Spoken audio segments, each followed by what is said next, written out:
2 വർഷത്തോളം ആട് കൃഷിയെക്കുറിച്ച് പഠിച്ചതിന് ശേഷമാണ് അഗ്രികൾച്ചർ ഡിപ്ലോമ ഒക്കെ ഉണ്ട്. ഇത് 3 ശരിയാണെങ്കിൽ ആട് കൃഷി ലാഭമോ. ഇവിടെ ചുട്ടപ്പം പോലെ വെറ്റി വീണ് 1.5 മാസം ആകുമ്പോഴേ ഉള്ളിൽ പറയുന്നുള്ളൂ. വർഷങ്ങളോളം ഇയാൾ തീറ്റ കൊടുക്കുന്നുള്ളതേ ഉള്ളൂ, ആട് പ്രസവിക്കത്തില്ല. ഇവിടെ ഒരു 600 കുട്ടിയെ കൂടുതൽ ഞാൻ വിറ്റിട്ടുണ്ട്. ഇപ്പോൾ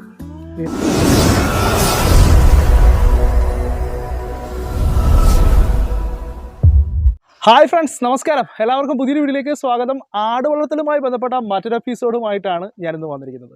ആലപ്പുഴ ജില്ലയിൽ നമ്മുടെ മാവേലിക്കര താലൂക്കിലുള്ള വെള്ളികുന്നം എന്ന് പറയുന്ന സ്ഥലത്തുള്ള നമ്മുടെ ജലാലുദ്ദീനിക്കാണ് CK God farm and fish farm അല്ലേ. ആ ഫാമിലാണ് നമ്മളിപ്പോൾ നിൽക്കുന്നത്. അപ്പോൾ കൂടുതൽ കാര്യങ്ങൾ നമുക്ക് കണ്ടും കേട്ട് തന്നെ ആസ്വദിക്കാൻ നമുക്ക് നേരെ പോകാം വീഡിയോയിലേക്ക്. ഇപ്പോൾ ഈ ഒരു മേഖലയിലേക്ക് വന്നിട്ട് ഇപ്പോൾ എത്ര നാളായി? ഇപ്പോൾ 4 വർഷമാകുന്നു. 4 വർഷമായിട്ട്. ഇപ്പോൾ ഈ ഒരു മേഖലയിലേക്ക് എങ്ങനെയാണ് വന്നത്, അല്ലെ എത്തിപ്പെട്ടത് എങ്ങനെയാണ്? ഞങ്ങളെല്ലാം ഗൾഫിലായിരുന്നു. ഓക്കെ. അങ്ങനെ റിട്ടയർ ആയോളൂ വന്നു കഴിഞ്ഞപ്പോൾ ഇങ്ങനെ കുറച്ച് പോത്തിനെ കൊണ്ടുവന്നു ഹരിയാനയിൽ നിന്ന്.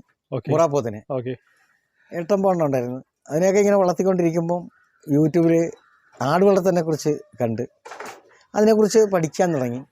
പഠിച്ചു കഴിഞ്ഞ് ഞങ്ങൾ ആടിനെ കൂടെ കൊണ്ടുവരാൻ തുടങ്ങി. 1, 2 ഇങ്ങനെ കൊണ്ടുവന്ന് പിന്നെ നാട്ടിൽ നിന്നെല്ലാം കളക്ട് ചെയ്ത് കുറച്ച് പിന്നെ അതിനെല്ലാം ഒഴിവാക്കി. ഇപ്പം നമ്മുടെ ഹൈബ്രിഡ് ആടുകൾ മാത്രമാണ് കൂടുതലും. പുറത്തുനിന്നുള്ള വരവാടുകളാണ് കൂടുതലും. അപ്പം പോത്തിനെയും ഒഴിവാക്കി, പോത്തിനെ കംപ്ലീറ്റ് ഒഴിവാക്കി. കഴിഞ്ഞ ആഴ്ചയോടുകൂടിയാണ് ഒരെണ്ണം ഉണ്ടായിരുന്നത്, ബാക്കി അതിനെയും കൊടുത്തു. ഇപ്പം ഏറ്റവും കൂടുതൽ ഇക്കയ്ക്ക് ഇഷ്ടപ്പെട്ടത് ആടിനെയാണ്. അപ്പം ഇവിടെ ഇപ്പം നിലവിൽ എത്രത്തോളം ആടുകളുണ്ട്? ഇപ്പം എല്ലാം കൂടെ 40 ആടുകളുണ്ട്. 40 ആടുകളുണ്ട്. 80 എണ്ണം ഉണ്ടായിരുന്നു. ഏതൊക്കെ വെറൈറ്റീസ് ഉണ്ട്?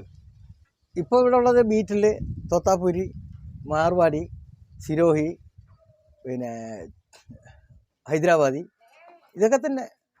ഓക്കെ, എന്തായാലും നമുക്ക് ഇവിടുത്തെ ഒരു സെറ്റപ്പ് കാര്യങ്ങളൊക്കെ നമുക്കൊന്ന് ജസ്റ്റ് പ്രേക്ഷകർക്ക് വേണ്ടിയിട്ടൊന്ന് ചുറ്റി കാണാം. ആയിക്കോട്ടെ. അപ്പോൾ ഇക്കാടെ ഇവിടുത്തെ ഒരു കൂടെന്ന് പറയുമ്പോൾ ഏകദേശം ഒരു 3ഓളം കൂടുകളുണ്ട്. ഓരോ സെക്ഷൻ ബൈ സെക്ഷൻ ആയിട്ട് തിരിച്ചിരിക്കുകയാണ്. ഇതിപ്പം ഫീമെയിൽസിന് വേണ്ടിയിട്ടുള്ള അല്ലേ? അതെ അതെ അതെ. അത് മെയിൽ ആടുകൾക്ക്. പിന്നെ ഇവിടെ ഒരു ചെറിയൊരു സെക്ഷനുണ്ട്. ഇത് ശരിക്കും പറഞ്ഞു കഴിഞ്ഞാൽ നമ്മുടെ ലേബർ റൂമും പിന്നെ കുട്ടികളെ ഇടുന്ന ആ ഒരു സെക്ഷനാണ്. അപ്പോൾ നമുക്ക് ആദ്യം എന്തായാലും ഇതിനകത്ത് കയറി നമ്മുടെ ഫീമെയിൽസിനെയൊക്കെ ഒന്ന് ജസ്റ്റ് ഒന്ന് അതിൻ്റെ സെറ്റപ്പ്, ഇതിനകത്ത് എത്രത്തോളം ആടുകളെ കിടക്കുമെന്നുള്ള കാര്യമൊക്കെ ജസ്റ്റ് നോക്കാം. ഇപ്പം ഈ ഒരു ഇതിനകത്ത് ഇപ്പം നിലവിൽ എത്ര ആടുകൾ വരെ നമുക്ക് സ്റ്റോർ ചെയ്യാനായിട്ട് പറ്റും? ഇതിനകത്ത് മാക്സിമം ഒരു 28 ആടുകൾ വരെ ഇക്ക സ്റ്റോർ ചെയ്തിട്ടുണ്ട്. 28-30 ആട് വരെ ഇട്ടിട്ടുണ്ട്. ഓക്കെ. ഇപ്പോൾ ആടിനെ കുറച്ചിട്ടിരിക്കുകയാണല്ലേ. അപ്പോൾ ഇതിൻ്റെ ഒരു സൈസ് എങ്ങനെയൊക്കെയാണ് കൂടിൻ്റെ കാര്യങ്ങളൊക്കെ? ഇത് 9 മീറ്റർ നീളവും 4.5 മീറ്റർ വീതിയാണ്. 9 മീറ്ററും 4 മീറ്റർ വീതി അല്ലേ? ഓക്കെ. ഇതിന് എത്രത്തോളം രൂപ ചിലവ് വന്നിട്ടുണ്ട്? ഇതിപ്പം പകുതി മുകൾ ഭാഗം മൊത്തം ഇരുമ്പ് കൊണ്ടാണ് ചെയ്തിരിക്കുന്നത്. അത്യാവശ്യം താഴ്ഭാഗം ഇത് തടിയാണ് യൂസ് ചെയ്തത്. തടി അടിച്ചേക്കുന്നത്. ഇതിൻ്റെ അടിയിൽ ഷീറ്റും ഉണ്ട്. ഈ കാഷ്ടം വീണ ഒഴി വരാൻ വേണ്ടി. ഓക്കെ. അടിച്ചെടുക്കാനൊക്കെ സൗകര്യം. ഓക്കെ. എല്ലാം കൂടെ 2 ലക്ഷം രൂപയോളം ചിലവായി. ഈ ഒറ്റൊരു ഇതിന് ഒരു കൂടിന് 2 ലക്ഷം രൂപ അടുത്തുള്ള നമുക്ക് ചിലവ് വന്നിട്ടുണ്ട്. ഓക്കെ. നമുക്ക് എന്തായാലും ഇതിനകത്ത് കയറിയിട്ട് ഓരോ വെറൈറ്റീസിനെയൊക്കെ ഒന്ന് ജസ്റ്റ് പരിചയപ്പെടാം. ഇത് ആദ്യം ഉള്ള ഇത് ഏതാണ്? ഇത് മാർവാടി എന്ന് പറഞ്ഞ ഇനത്തിൽ പെടുന്ന. ഇതിന്റെ ഒരു പ്രത്യേകത എന്താണ്? അത്യാവശ്യം നല്ല രോമക്കെട്ടൊക്കെ ഉള്ള, ഇത് ഫാൻസി ആടിനായിട്ട് ഉപയോഗിക്കാവുന്ന അല്ലാതെ ആടുമായിട്ട്. അതിന്റെ ക്കൊമ്പൊക്കെ നല്ല രസമുണ്ട്. പിരിയൻ ഇവിടെ വന്ന് ഒന്ന് പ്രസവിച്ച് രണ്ടാമത്തെ ഇപ്പൊ ചെനയായിട്ട് നിൽക്കുക. ഇതിന്റെ തന്നെ മുട്ടനുണ്ടോ ഇവിടെ? ഇതിന്റെ മുട്ടനില്ല, ഇത് വീട്ടിലെ കൊണ്ടാണ് ക്രോസ് ചെയ്യിക്കുന്നത്. വീട്ടിലെ കൊണ്ടാണ് ക്രോസ്. ഏത് സ്ഥലം? ഇത് സ്വദേശം ഏതാണ്? ഇത് സ്വദേശം കാശ്മീരി ആണല്ലേ? അതാണ് ഇത്രയും തണുപ്പിന് ചെമ്മരിയുടെ ഒരു സെറ്റപ്പ്. ഇതിന്റെ തന്നെ മുട്ടനെ കിട്ടുകയാണെങ്കിൽ നമുക്ക് ആ ഒരു ബ്രീഡായിട്ട് കേരളത്തിലില്ല. കിട്ടാൻ നോക്കിയില്ല. വരത്തില്ല. മാർവാടി തന്നെ ഈ പെണ്ണാട് തന്നെ വളരെ അപൂർവമായിട്ട് എവിടെയെങ്കിലും ഇതുപോലുള്ള വട്ട് കേസുകൾ വല്ലതും ഉണ്ടെങ്കിൽ കൊണ്ട് നിർത്തുന്നതാണ്. അല്ലാത്ത പാൽ ഒരുപാടുള്ളതാണ്. വലിയ നല്ല കറവയാണ്. എത്ര ലിറ്ററോളം? 4 ലിറ്റർ മേളിൽ പാലുണ്ട്. 4 ലിറ്ററിന് മുകളിൽ. വളരെ കുറച്ച് തീറ്റയും കാര്യങ്ങളൊക്കെ മതി. കുറഞ്ഞ തീറ്റ ചെറുത് കാര്യങ്ങളൊക്കെ. വഴക്കൊന്നുമില്ല, ഇങ്ങനെ നിന്നോളൂ. ഓക്കെ. ഇതൊരു രസത്തിന് വേണ്ടി വളർത്തുന്നത്. അതിന്റെ സൗന്ദര്യം ആ ഒരു കമ്പത്തിന്റെ പുറത്ത്. ഇത് വെറൈറ്റി ആയിരിക്കാം. ഇതൊരു ബീറ്റൽ ക്രോസ് ആണ്. ഏതുമായിട്ടാണ് ക്രോസ് ആയത്? മലബാറി ബീറ്റൽ ക്രോസ് ആയത്. മലബാറി ബീറ്റൽ ക്രോസ് ആണ്. ഇപ്പൊ എത്ര പ്രായമുണ്ട് ഇതിന്? ഇതൊന്ന് പ്രസവിച്ചു. ഇപ്പൊ ക്രോസ് ചെയ്ത് 2 മാസമായി. ചെനയാ. ഓക്കെ. ഇതേത് വെറൈറ്റി? ഇത് എമിനാപ്പേരി ക്രോസാണ്. ജമുന പ്യാരി ക്രോസ് ആണ്. ഇവിടെ 6 പ്രസവിച്ചു, ഇപ്പോൾ 7ാമത്തെ പ്രസവത്തനെയാണ്. Okay okay okay. അപ്പോൾ എത്ര പ്രായമുണ്ട് ഇതിന്? വയസ്സ് നമ്മൾ നോക്കിയിട്ടില്ല. ഇല്ല. എൻ്റെ പ്രസവം മാത്രം നോക്കാം. 2 വർഷത്തിലെ 3 പ്രസവം പ്രസവിക്കും. Okay okay. ഇതെന്തിൻ്റെ കുട്ടികളെ ഇതിനകത്ത് കീപ്പ് ചെയ്യാറുണ്ടോ? ഇത് കുട്ടികളെ ഇല്ല, ഇതിൻ്റെ കുട്ടിയെ ഇവിടെ കൊണ്ട് ഇട്ടതാ, പാല് കുടിക്കാൻ വേണ്ടിയിട്ട്. പാല് കുടിക്കാനായിട്ട് കയറ്റിയാണ്, അല്ലെങ്കിൽ കയറ്റത്തില്ല. ഇത് എത്ര നാളൊരിക്കൽ പാല് കൊടുക്കാറുണ്ട് കുട്ടികൾക്ക്? ഇത് ആദ്യത്തെ ഒരു മാസം പൂർണ്ണമായിട്ടും പാല് കൊടുക്കണം, 1 മാസം. പിന്നെ നമ്മൾ കൺട്രോൾ ചെയ്ത് കൊടുക്കാവൂ, തീറ്റി തിന്നാൻ തുടങ്ങി കഴിഞ്ഞാൽ. വീട്ടിലല്ലേ? അത് ബീറ്റിലാണല്ലേ? അതെല്ലാം ബീറ്റില്ല. നിൽക്കുന്നതെല്ലാം ബീറ്റിലാണ്. നിൽക്കുന്ന ബീറ്റില്ല, ഈ നിൽക്കുന്ന ബീറ്റില്ല. എനിക്ക് ഇവിടെ ഇഷ്ടപ്പെട്ട വെറൈറ്റി ഏതാണ്? ഇഷ്ടപ്പെട്ട വെറൈറ്റി താത്താപൂരിയാണ്. താത്താപൂരി വീട്ടിൽ ഇത് രണ്ടുമാണ് ഏറ്റവും പ്രിയപ്പെട്ട. ഇവരെയൊക്കെ ഒഴിവാക്കി എല്ലാവരെയും വീട്ടിലാക്കാനുള്ള പരിപാടിയാണ്. വീട്ടിൽ മാത്രമാണ്. എന്താ വീട്ടിലാണ് കൂടുതൽ ഡിമാൻഡ്? കാരണം കുഞ്ഞിന് ഡിമാൻഡുണ്ട്, തള്ളയ്ക്ക് പാലുണ്ട്. നമ്മൾ ഇതിന്റെ എല്ലാം കെയർ ഒന്ന് തന്നെ, ഇതിന്റെ എല്ലാം തീറ്റി ഒന്ന് തന്നെ.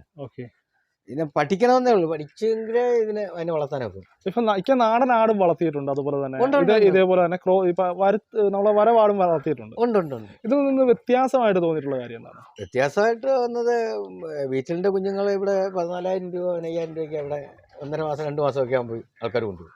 ഇവിടെ ഇല്ല, കിട്ടത്തില്ല, നമുക്ക് പോലും വളർത്താൻ കിട്ടത്തില്ല. നേരെ മറിച്ച് നാടനാടിന്റെ കുട്ടി 5 മാസം വളർത്തിയ 3,500-4,000 രൂപ കിട്ടത്തില്ല. അതാണ് ഡിഫറൻറ്റ് അല്ലേ? അതാണ് വ്യത്യാസം. നമ്മൾ ചെയ്യുന്ന ജോലിയും കാര്യങ്ങളും ബുദ്ധിമുട്ടും എല്ലാം കറക്റ്റ് ആണ്, സെയിം ആണ്. ഇതുകൊണ്ടില്ല കിടക്കുന്നത് തോത്താപ്പുരിയുടെ കുഞ്ഞാ. തോത്താപ്പുരിയാണ്. ഇതിപ്പോ എത്ര പ്രായം? ഇത് 2ാമത്തെ പ്രസവമാണ്. 2ാമത്തെ പ്രസവമാണ്. ആദ്യത്തെ പ്രസവിച്ച് അത് കഴിഞ്ഞ് അവനെ പ്രസവിച്ചു. ഇതും തോത്താപ്പുരിയാണ്. തോത്താപ്പുരി കുഞ്ഞാണ്. കാലിനെന്ത് പറ്റി? കാല് ഒടിഞ്ഞതാ.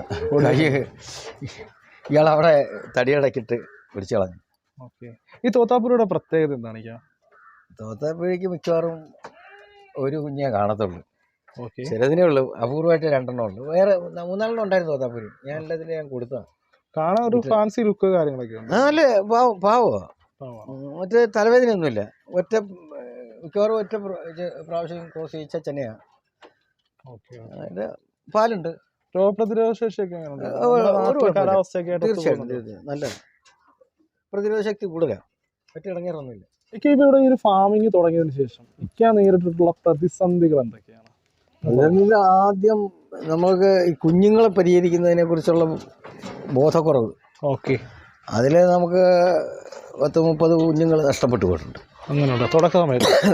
അത് 1 മാസം 1.5 മാസം 2 മാസമൊക്കെ ആയപ്പോഴത്തേക്കെല്ലാം വയറിളക്കവും പനിയൊക്കെ വന്നിട്ട് ആഹാരം കഴിക്കാതെ പെട്ടെന്ന് മരണപ്പെട്ടു.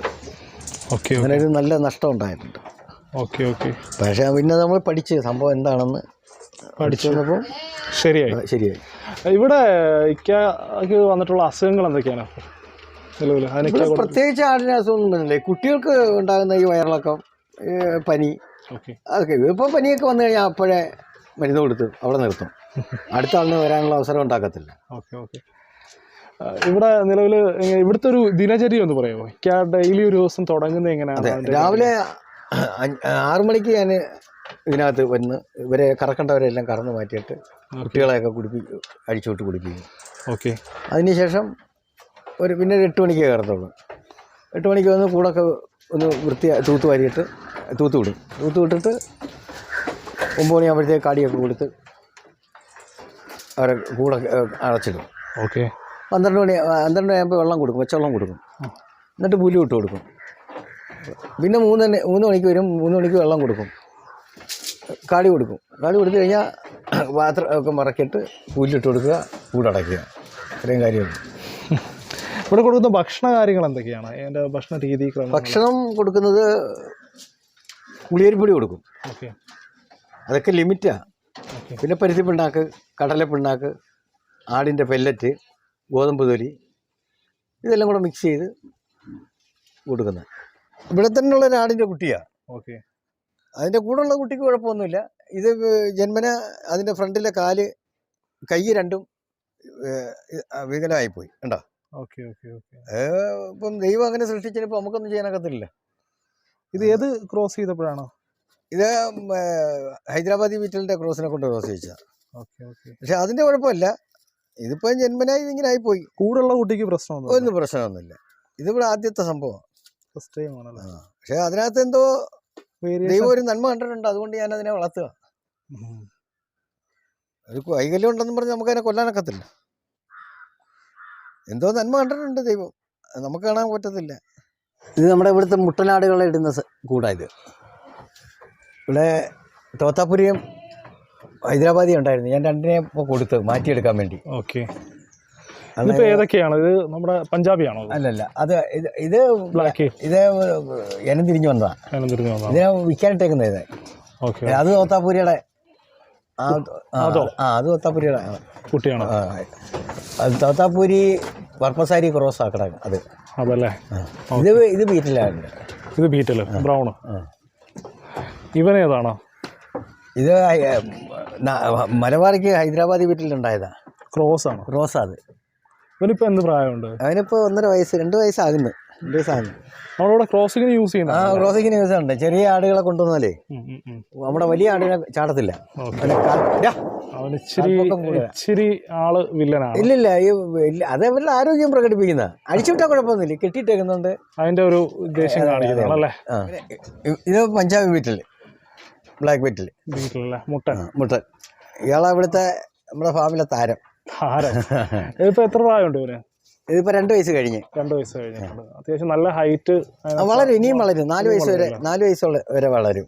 Okay okay. ഇവിടുത്തെ പ്രധാനമായിട്ടും ക്രോസിങ്ങിന് യൂസ് ചെയ്യുന്നത്. അതെ അതെ അതെ, ഇവിടെ മെയിനായിട്ട് ഉപയോഗിക്കുന്ന ഇതാ. പിന്നെ വീട്ടിലെ ആടുകളെ കൊണ്ടുവരും. Okay okay. അതുകൊണ്ട് അവർക്ക് ക്രോസ് ചെയ്ത് കൊടുക്കും. നമുക്കിപ്പം ബീറ്റിൽ മാത്രമാക്കാനുള്ള ഒരു പ്ലാൻ ആണല്ലേ? അതെ അതെ അതെ.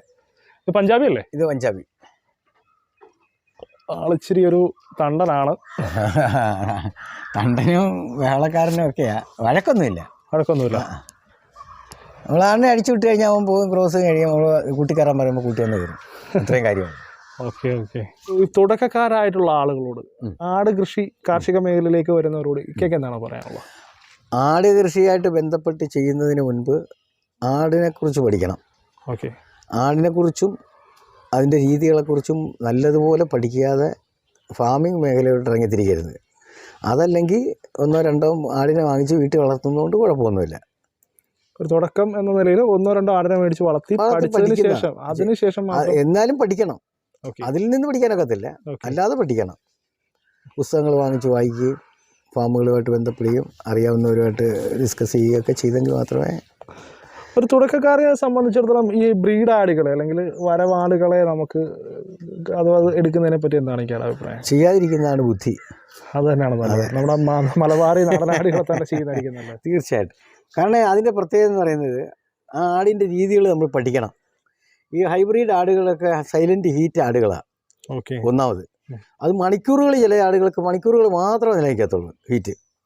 അത് ശ്രദ്ധയോടെ നോക്കിയിരിക്കുകയും അതിൻ്റെ മുട്ടൻ ഇല്ലാതിരിക്കുകയും സ്വന്തം വീട്ടിലില്ലാതിരിക്കുകയും ചെയ്താൽ അത് പണി പാളി. വർഷങ്ങളോളം ഇയാൾ തീറ്റ കൊടുക്കുമെന്നുള്ളതേ ഉള്ളൂ, ആട് പ്രസവിക്കത്തില്ല. Okay okay. അങ്ങനെയൊക്കെയുള്ള പ്രശ്നമുണ്ട്. പിന്നെ വീട്ടിലെ ആടുകളുടെ ചില കുഴപ്പമെന്ന് പറയുന്നത് അതിന് മുഴയുണ്ടാകും ശരീരത്ത്. ഓക്കെ. ഫാറ്റ് അടിയുന്ന പോലെ അടിഞ്ഞിട്ട് മുഴയുണ്ടാകും. അതൊക്കെ ശ്രദ്ധിച്ചോണം. അപ്പോൾ അതിനെന്താണ് നമുക്ക് പരിഹാരം കാണാൻ പറ്റും? അതിന് പരിഹാരം ചികിത്സയേ ഉള്ളൂ, അല്ലാതെ മറ്റു കാര്യം ഹോസ്പിറ്റലിൽ തന്നെ കാണിക്കുക എന്നുള്ളതാണ്. ഡോക്ടറായിട്ട് ബന്ധപ്പെടുക എന്നുള്ളത്. പിന്നെ ഞാനിത് കുറേയൊക്കെ പഠിച്ചോളാം. എനിക്ക് വായന ഒരു പ്രധാന ഘടകമാണ്. മാത്രമല്ല ഞാൻ സിവിൽ എഞ്ചിനീയറാണ്, അഗ്രികൾച്ചർ ഡിപ്ലോമ ഒക്കെ ഉണ്ട്. ഇങ്ങനെ ഇതിൻ്റെയൊക്കെ ബേസിൽ കൂടുതൽ പെട്ടെന്ന് പഠിക്കാനുള്ള ഒരു ടെൻഡൻസി ഉണ്ട്. പഠിച്ച് ഇതിലേക്ക് ഇറങ്ങിയ ആളാണ്, അല്ലാതെ ചുമ്മാ ഒരു അങ്ങനെ. മത്സ്യകൃഷി തുടങ്ങുന്നതിന് മുമ്പ് 1 വർഷത്തോളം മത്സ്യകൃഷിയെക്കുറിച്ച് കുറിച്ച് പഠിച്ചു. ഓക്കെ.